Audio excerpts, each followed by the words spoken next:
Controversy, nontroversy. One of my favorites here at the Chris Cuomo Project. What is worth the hype and the scrutiny? What is not?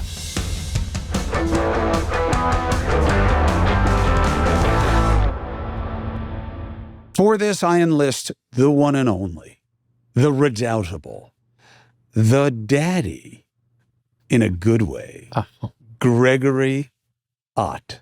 Here he is, now a father, looks different. He's got that pained look of needing to save. He's got the 529 blues. That's college savings program. Oh, yes. You better get on it. I need to set one of those up. I'm confused by the tax implications. There's like a New York one.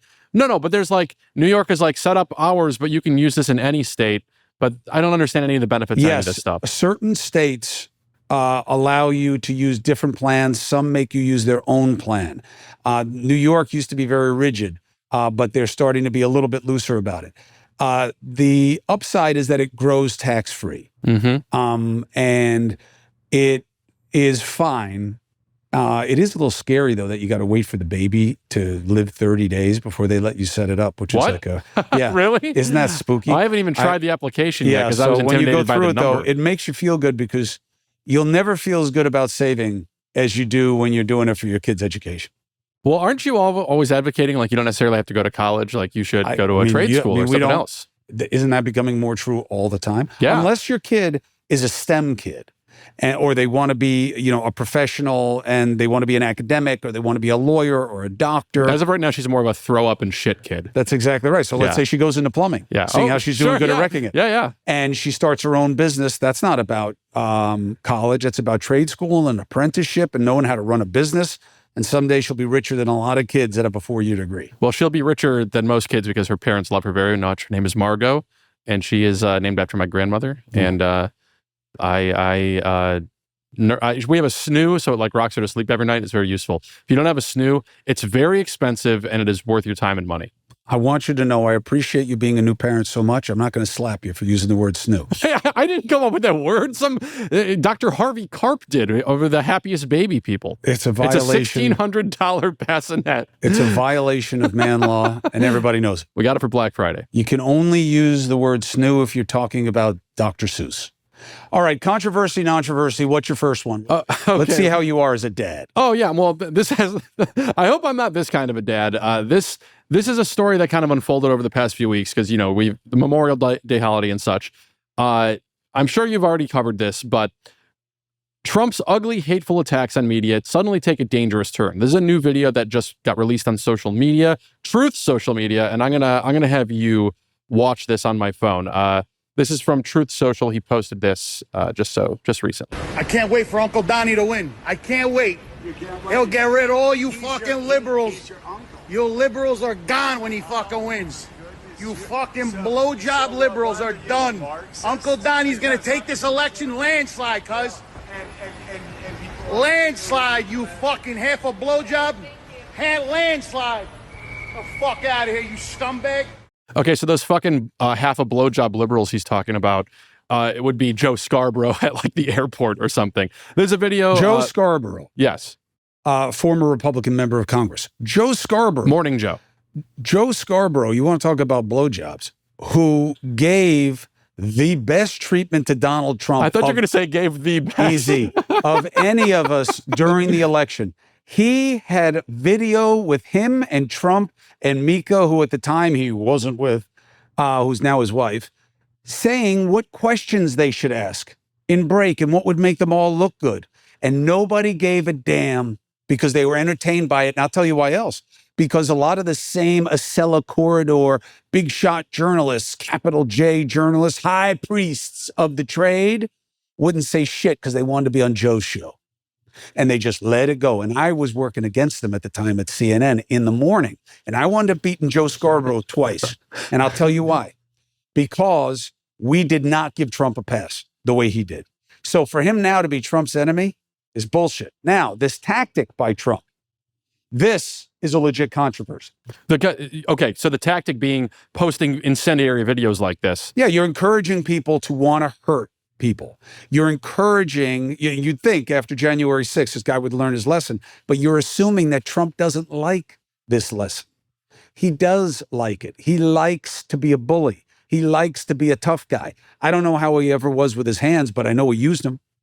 And for him to have people be abusive and nasty like that, it's all just win, baby.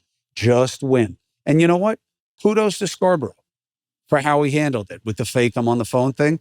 And just You to think walk that was away. phony? You think he wasn't actually on No, the I phone? don't think he was on the phone. But it doesn't matter. And what does matter is it's not easy to do that. Now, you know this guy's being a jerk. You know, he's being a jerk off for profit, right? The guy who's running his mouth. But I got to tell you, I'm with my kids or something like that. You know, why don't I run for office? A million reasons. One of them, we can do a lot better than me. Two, I may smack a fucking guy like that at some point. Because to me, I believe we've lost sense of decorum. You're saying, oh, you're going to smack somebody and you're talking about loss of decorum. Violence has its place. Violence has its place, okay? Don't flatter yourself with how sophisticated and civilized you think we are. We're not. And at some point, somebody's got to learn a lesson. And maybe you get arrested. Maybe I get arrested. Let me tell you something. I got in trouble for that Fredo thing because I didn't hit them. This was the video that came out many years ago. Yeah. They stopped my 9-year-old daughter and said, hey, your dad's Fredo. Did you know that? Can we take a picture with him?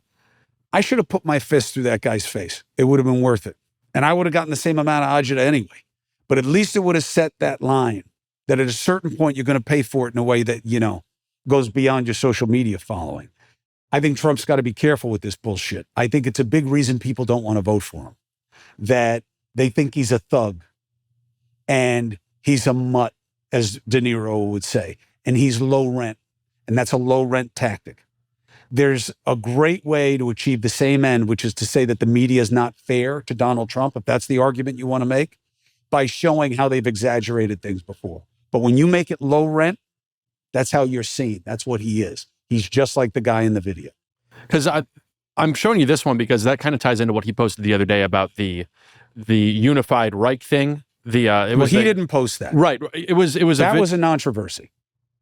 Well, that's what I want to get to because the Trump campaign, a video posted to Donald Trump's account on a social media network included references to a unified Reich among hypothetical news headlines if he wins the election in November. But that was later clarified by CNN here.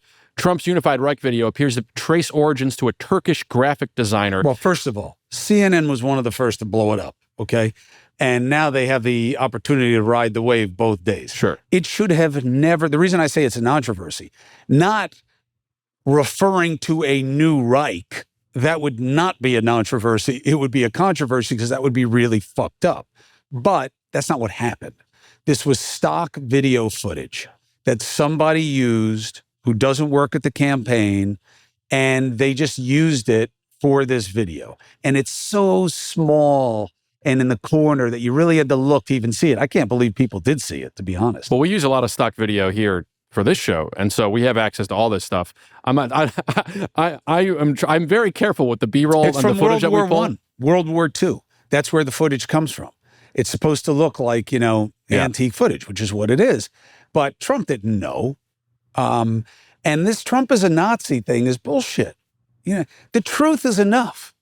The truth is enough. You don't have to make him into a boogeyman using false allegations. Now you're playing his game. You ever hear the expression, you get down in the mud with a pig, you're going to get filthy and the pig's going to like it? That's what you're setting yourself up for. You're becoming what you oppose. And you're thinking that this is what you got to do to win. And it's wrong. You got to show that you're better. And don't play Trump's game because he's not about better. He's about saying that you're worse. Did you know that some people have called human meat long pig?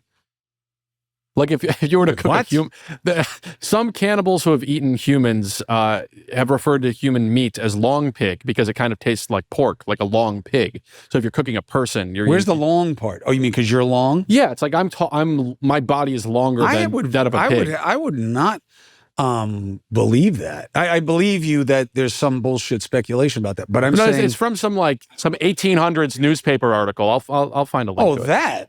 Oh, maybe back in the day. Yeah. I'm not saying people are eating people on the street these days. Well, you kind of sounded like that. Well, I mean, yeah, it's like those videos. What was it like? The people being barbecued or whatever, but it was just like stock footage from some theme park or whatever. I don't think we would taste good. Well, I'm not offering up myself. What makes meat taste good is the interstitial fat. What about the seasoning and all the, but I'm saying that accoutrements? even though we're not in great shape, you'd have to find an obese person because you wouldn't have the interstitial fat otherwise, and it's not going to taste as good. And also eating humans is also wrong. Well, in your estimation, from like a moral perspective, Not perhaps. just that we wouldn't taste good, it's also wrong. Well, here's the thing. I mean, look at all the factory farming we have. You have, all these, so many chickens in these terrible coops and stuff. Look at how many people there are. You know what I mean? Like, would it really be that terrible to eat us? Yeah. Look, we've come up with worse solutions. Yeah. We're poisoning ourselves 10 different ways from Sunday. At least we'd be, eating it is a more honest approach to dealing with it. I also think that you raise a good issue. Thank you. I'm trying to bring more attention to cannibalism. Now that he's a dad, he's talking about eating people. That's weird. I'm not getting enough sleep. It's that extension of the tiger eating their young thing. He's just taking it in a different direction. I'm not going to eat my daughter. Don't do that. Don't do that. I love you very much, Margot. You're not going to. You're not food. You'll never see this. Margot, YouTube won't even be around. You're anymore, not food. No. Okay. Know that about yourself. Have pride. I'll tell you what, though. It does make us think a little bit about how we do get our food. And it's something I'm becoming more and more consumed with. And I'll tell you what I'm so interested in. Consumed with? Yeah, that's a pun. He made it a double entendre. I didn't mean it as one. The extent to which I will ignore my own best interests is shocking. I will eat, drink stuff that I know is shit. And often for bad reasons, just mere convenience or self-loathing or just not caring about something that actually really matters. And it's something you got to think about. Everybody's becoming so health conscious, but we still want it easy. You want to take an Ozempic pill, when they make it into a pill right now, it's a subcutaneous shot, but you want to take Ozempic, but you don't want to take care of yourself in terms of what you eat. That's how fucked up our priorities are. Summertime, where do we go? What do we eat? Oh, what about this? 2 different ideas. 1, if you're going to travel, you really want to sleep on those nasty sheets that they have? 2, you're going to stay home. Don't you want the most comfortable experience? Guess what the answer is to both? Cozy Earth. You got great sheets, help you temperature regulate. They use bamboo in some of their products, which is so sustainable. Don't have to feel guilty about how they make it. Cozy Earth. Right now, 35% off with the code Chris at checkout.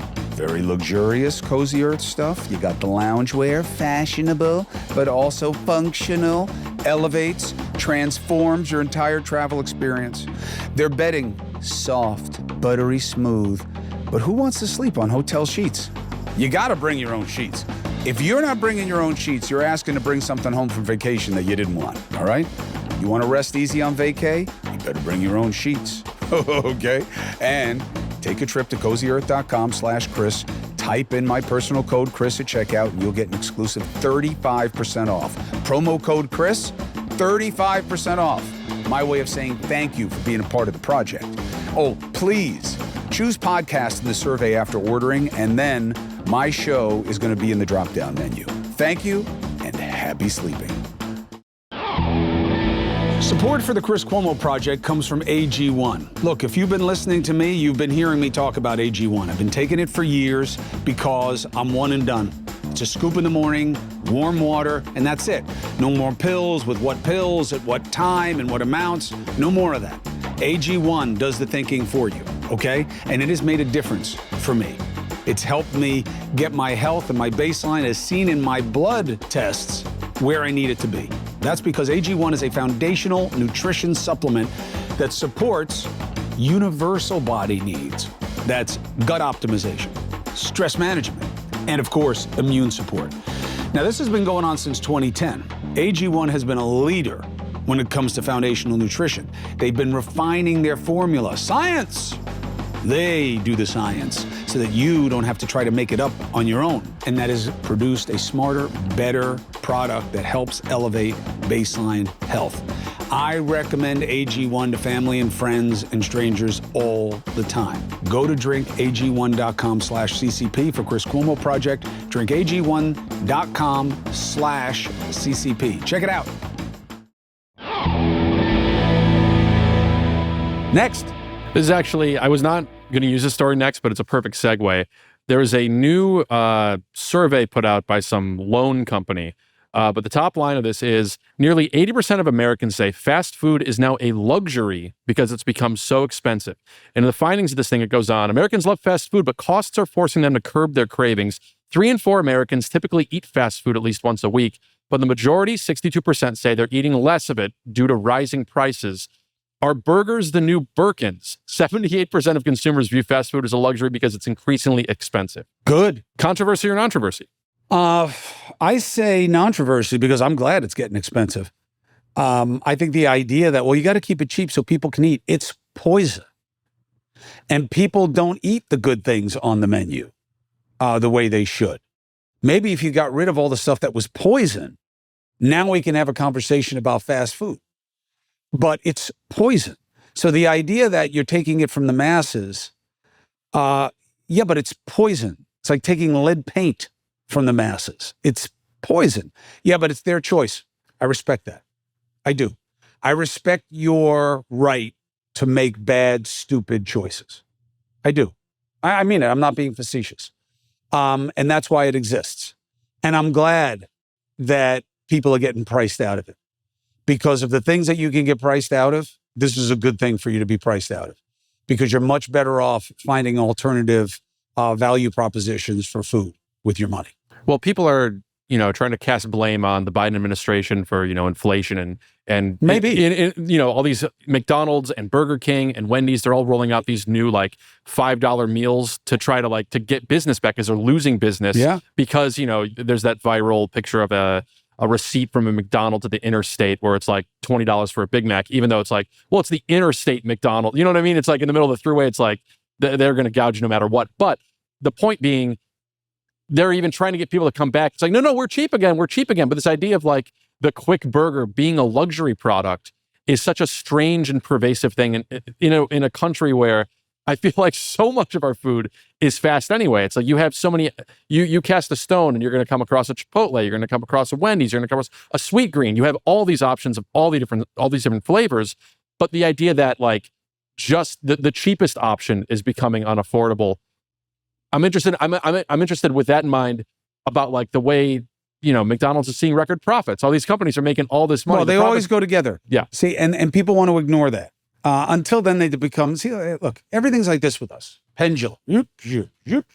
Always too far. And the only thing that really is interesting to me about the pendulum is what is its stall rate? What is the rate and what is the reckoning of what makes it eventually lose momentum, stop, and start coming the other way? That's the only part of the dynamic that's interesting to me, because other than that, it's all exaggeration. And you have 2 issues here. You have what should you be putting in your body? That's what I was speaking to. Now, Greg is talking about a different reality, which matters probably more to us collectively than our own health, which is the economics of convenience. The prices are higher because the corporations are making it so. Now, I'm not saying be anti-corporation. Our national religion is capitalism. That's what we are about. And I embrace it. I believe in capitalism. I believe it's better than other economic manipulation strategies for societies. I do. And that's who we are. Now, is it flawed? Of course, you pick winners and losers, you're always going to have a problem. But inflation is real. Biden has done a very poor job explaining it. And it's really easy to weaponize economic data because it, literally it hits you in the wallet and it hits you in terms of manifesting your dreams and your behaviors. And Americans are all about lifestyle. So it matters. But the idea that, oh, wow, food prices are going up because of Biden.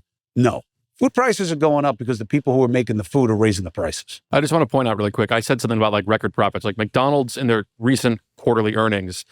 They said their first quarter same-store stores grew 2.5% in the United States, sharply lower than a 12.6% growth from last year, below estimates of 2.55%. But it's still growing. It's growing. It's a lower growth, but there's still That's why they're raising the prices. Right. They're raising the prices so they can grow.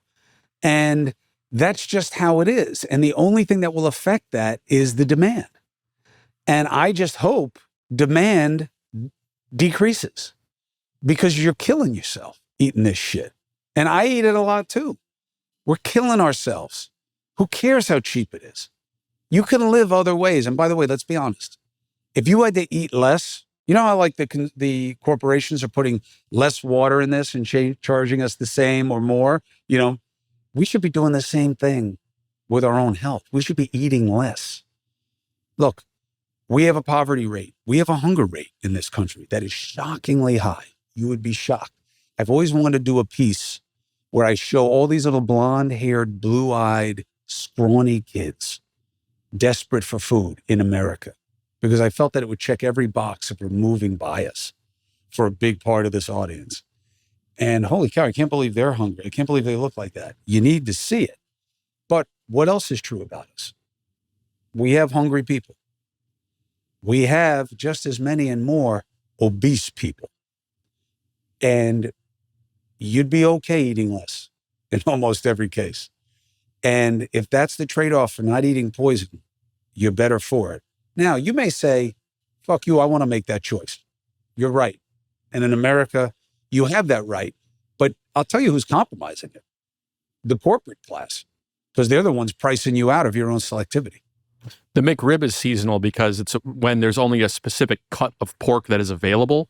So they're able to buy it at a really cheap price and then, compress it down to what looks like a rib for the McRib sandwich.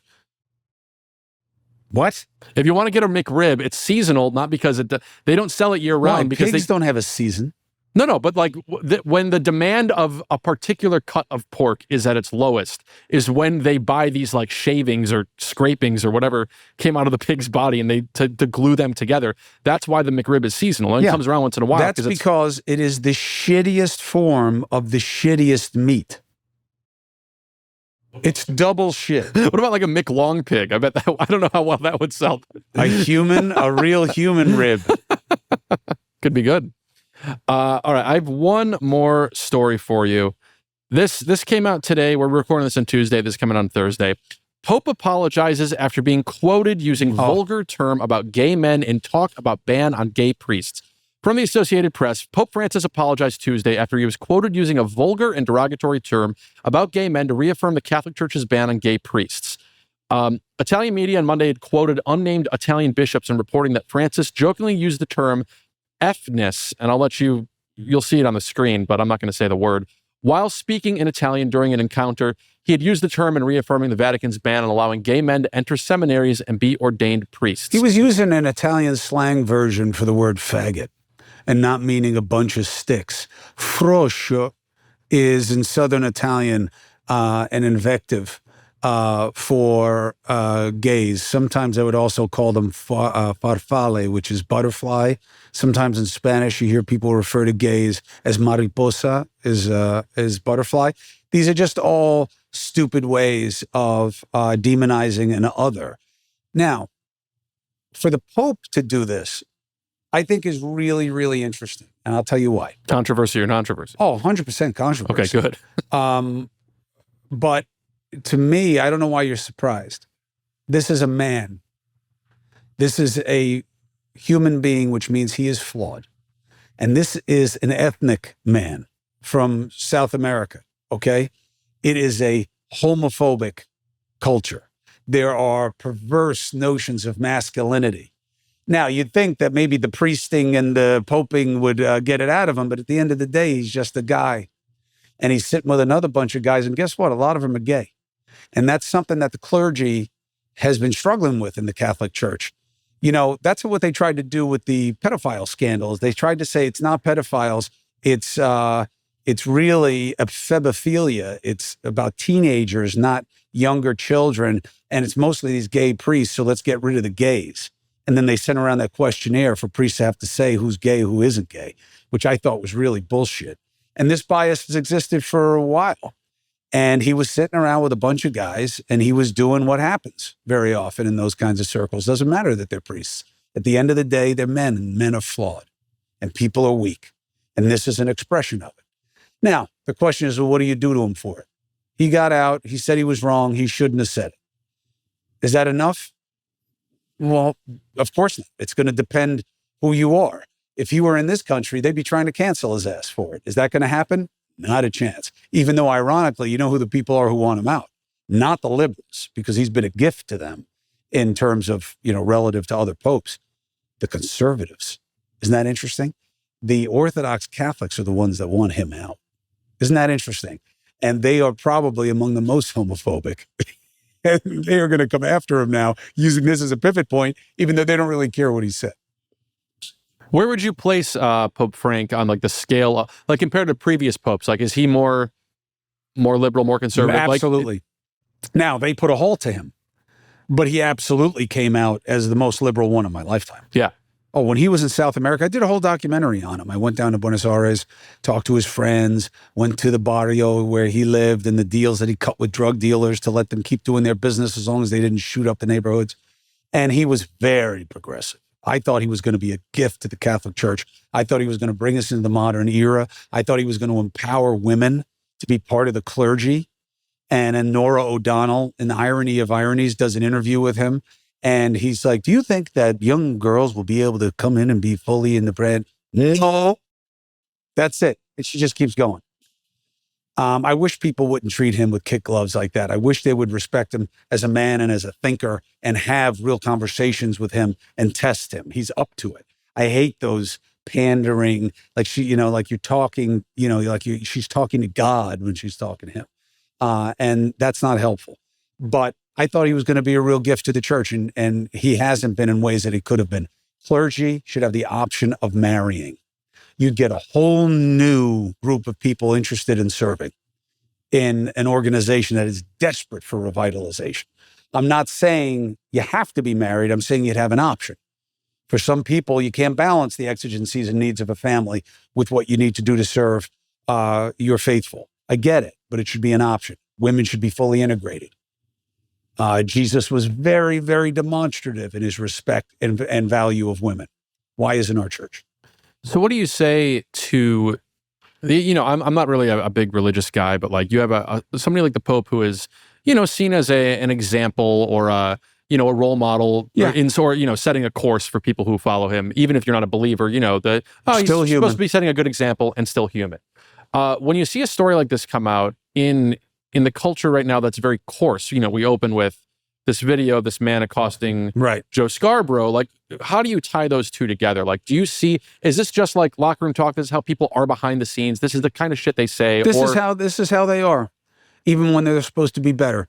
And really, the function of your relative state of humanity is, how do you deal with it? How do you deal with the problem? You have the Pope. He came out. He said it was wrong. I shouldn't have said it. Okay. It's not like this is some clue into the Catholic Church's issues with gayness, right? I mean, that's existed for a while. And in fairness to Francis, he's been way more accommodating of gay people and telling people, why are you so hung up on who's gay? Why are you so hung up on who's having an abortion or who's exercising reproductive rights? Why aren't you focused on loving mercy? Because that was Jesus's main command, to love mercy, not judge who people love. So he's been better than most. According to gotquestions.org, your questions, biblical answers. Cannibalism is mentioned in the Bible, though there's no direct statement such as "thou shalt not eat human flesh." Yeah, so it's alluded to, but there's no like outright ban. Yeah, well, but you're not supposed to. The fifth commandment is you're not supposed to kill people either. And I don't know how you could eat me and not kill me. Well, I'm sure. No, wait, that's like a strength comment. You're saying like, well, we're going to have to kill you. You could probably eat most of me and I would survive. Yeah. Yeah.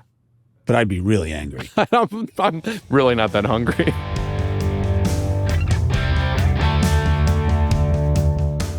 Thank you very much for being with us here for Controversy, Nontroversy on the Chris Cuomo Project. Thank you for subscribing and following. Thank you for wearing your independence, being a free agent, being a critical thinker. Fuck the parties. Get past left and right. Get back to reasonable. I'll see you on News Nation, 8p, 11p, every weekday night. My friends, the trouble is real. The solution is obvious. Let's get after it.